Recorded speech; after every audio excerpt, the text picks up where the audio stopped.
പല വിദ്യാർത്ഥികളും എക്സാം ഹാളിൽ ശ്രദ്ധിക്കാതെ പോകുന്ന കുറച്ച് പ്രധാനപ്പെട്ട കാര്യങ്ങളാണ് ഈ വീഡിയോയിൽ പറയുന്നത്. ക്ലാസ് ടോപ്പേഴ്സ് പലരും ഈ കാര്യങ്ങൾ ഫോളോ ചെയ്തു പോകുന്നവരാണ്. അതുകൊണ്ട് തന്നെ എക്സാം എഴുതാൻ പോകുന്ന വിദ്യാർത്ഥികൾ എല്ലാവരും ഈ വീഡിയോ മുഴുവനായി കാണാൻ ശ്രമിക്കുക. Manage time properly. നിങ്ങൾ എക്സാം എഴുതുമ്പോൾ ടൈം മാനേജ് ചെയ്തു തന്നെ എക്സാം എഴുതാൻ ശ്രമിക്കുക. നിങ്ങൾക്ക് നന്നായി അറിയാവുന്ന ക്വസ്റ്റ്യൻസ് എല്ലാം ആദ്യം അറ്റൻഡ് ചെയ്യുക. ഡിഫിക്കൽട്ട് ക്വസ്റ്റ്യൻസ് എല്ലാം അവസാനം ആൻസർ ചെയ്താൽ മതിയാകും. കഴിയുമെങ്കിൽ ഫിൽ ഇൻ ദ ബ്ലാങ്ക്സ് പോലുള്ള 1 മാർക്ക് ക്വസ്റ്റ്യൻസ് ആദ്യം അറ്റൻഡ് ചെയ്ത ശേഷം നിങ്ങൾക്കറിയാവുന്ന എസ്എ ക്വസ്റ്റ്യൻസിലേക്ക് കടക്കുക. അതിനുശേഷം ബാക്കിയുള്ള ഷോർട്ട് ക്വസ്റ്റ്യൻസ് ആൻസർ ചെയ്യാം. എസ്എ ക്വസ്റ്റ്യൻസ് എഴുതുമ്പോൾ ടൈം എക്സീഡ് ആകാതിരിക്കാൻ നിങ്ങൾ പ്രത്യേകം ശ്രദ്ധിക്കണം. ഇതിനായി നിങ്ങൾക്ക് കുറച്ച് പ്രിപ്പറേഷൻസ് ആവശ്യമായിട്ടുണ്ട്. അതായത് ഫൈനൽ എക്സാമിന് കുറച്ച് ദിവസം മുൻപ് തന്നെ ഫൈനൽ എക്സാമിൻ്റെ അതേ ക്വസ്റ്റ്യൻ പാറ്റേണിലുള്ള ഒരു മോഡൽ ക്വസ്റ്റ്യൻ നിങ്ങൾ എഴുതി നോക്കിയിരിക്കണം. അങ്ങനെ ചെയ്യുമ്പോൾ ഫൈനൽ എക്സാമിന് പറഞ്ഞിരിക്കുന്ന ടൈമിനുള്ളിൽ തന്നെയാണോ നിങ്ങൾ ആ എക്സാം എഴുതി തീർത്തതെന്നും ഓരോ ക്വസ്റ്റ്യനും ആൻസർ ചെയ്യാൻ നിങ്ങൾ എത്ര സമയമെടുത്തു എന്നതിനെക്കുറിച്ചുള്ള ഒരു ഏകദേശ ധാരണ നിങ്ങൾക്ക് കിട്ടും.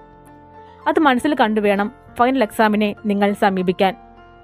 അതുപോലെ തന്നെ ഫൈനൽ എക്സാം എഴുതുമ്പോൾ ഏതെങ്കിലും ഒരു ക്വസ്റ്റ്യൻ 1 or 2 minutes എക്സീഡ് ആയാൽ നിങ്ങൾ ടെൻഷൻ ആവേണ്ട.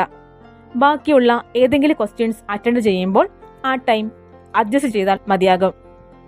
ടൈം മാനേജ്മെന്റ് എന്നത് പരീക്ഷ എഴുതുന്ന ഏതൊരു വിദ്യാർത്ഥിയെ സംബന്ധിച്ചിടത്തോളവും വളരെ പ്രധാനപ്പെട്ട കാര്യമാണ്. ടൈം മാനേജ് ചെയ്ത് എക്സാം എഴുതിയില്ലെങ്കിൽ നിങ്ങൾക്ക് വളരെ നന്നായി അറിയാവുന്ന ക്വസ്റ്റ്യൻസ് പോലും ചിലപ്പോൾ ആൻസർ ചെയ്യാൻ പറ്റിയെന്ന് വരില്ല. Do write answers as points. എക്സാമിന് ആൻസേഴ്സ് എഴുതുമ്പോൾ അത് വാരിവലിച്ചെഴുതാതെ പോയിന്റ് വൈസ് എഴുതുക. ഇങ്ങനെ പോയിന്റ് വൈസ് എഴുതുമ്പോൾ ആ എക്സാം ഇവാലുവേഷൻ ചെയ്യുന്ന വ്യക്തിക്ക് നിങ്ങൾ എഴുതിയ ആൻസേഴ്സ് പെട്ടെന്ന് നോട്ട് ചെയ്യാനും അതുവഴി നിങ്ങൾക്ക് കൂടുതൽ മാർക്ക് ലഭ്യമാക്കാനും സാധിക്കും. ഇങ്ങനെ പോയിന്റ് വൈസ് ആൻസർ ചെയ്യുമ്പോൾ നിങ്ങൾക്ക് കൂടുതൽ അറിയാവുന്ന വളരെ ഇമ്പോർട്ടൻ്റ് ആയിട്ടുള്ള ആൻസേഴ്സ് ആദ്യത്തെ പോയിന്റ്സിൽ ഉൾപ്പെടുത്തുക. അതിനുശേഷം ബാക്കിയുള്ളത് എഴുതുക. അതുപോലെ തന്നെ എസ്എ ക്വസ്റ്റ്യൻസ് ആൻസർ ചെയ്യുമ്പോൾ അതിൻ്റെ സബ് ഹെഡിങ്സ് അണ്ടർലൈൻ ചെയ്യാനും മറക്കരുത്.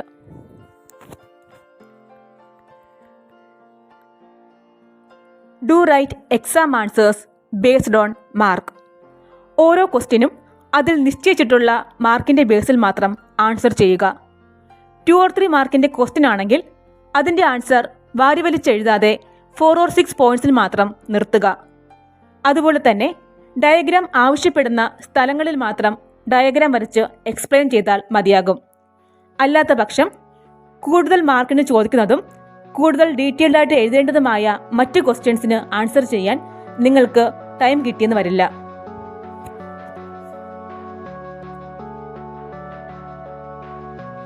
Read each question at least 3 times. At least 3 times എങ്കിലും ക്വസ്റ്റ്യൻ പേപ്പറിലുള്ള ഓരോ ക്വസ്റ്റ്യനും നിങ്ങൾ വായിച്ചിരിക്കണം. അങ്ങനെ വായിച്ചു പോകുമ്പോൾ ആ ക്വസ്റ്റ്യനിൽ ഉള്ള important elements and words just ഒന്ന് അണ്ടർലൈൻ ചെയ്തു പോവുക.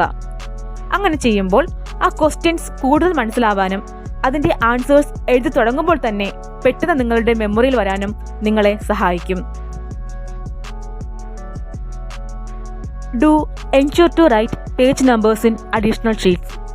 മിക്കവാറും എല്ലാവരും ചെയ്യുന്ന ഒരു കോമൺ മിസ്റ്റേക്കാണ് അഡീഷണൽ ഷീറ്റ് വാങ്ങുമ്പോൾ അപ്പോൾ തന്നെ പേജ് നമ്പർ ഇടാതെ ആൻസേഴ്സ് എല്ലാം എഴുതി കഴിഞ്ഞ് അവസാനം ഒരുമിച്ച് പേജ് നമ്പർ ഇടാനായി മാറ്റിവെക്കുന്നത്.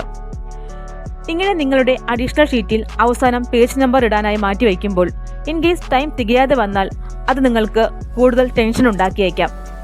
അങ്ങനെ ടെൻഷൻ കൂടി പേജ് നമ്പർ ഇട്ടാൽ തന്നെ ചിലപ്പോൾ അതിൽ തെറ്റ് സംഭവിക്കാനും പേപ്പർ സോർട്ട് ചെയ്യുന്നത് മാറിപ്പോകാനും സാധ്യതയുണ്ട്.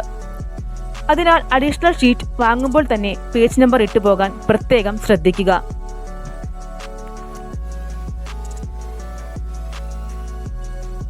Do try to answer all questions.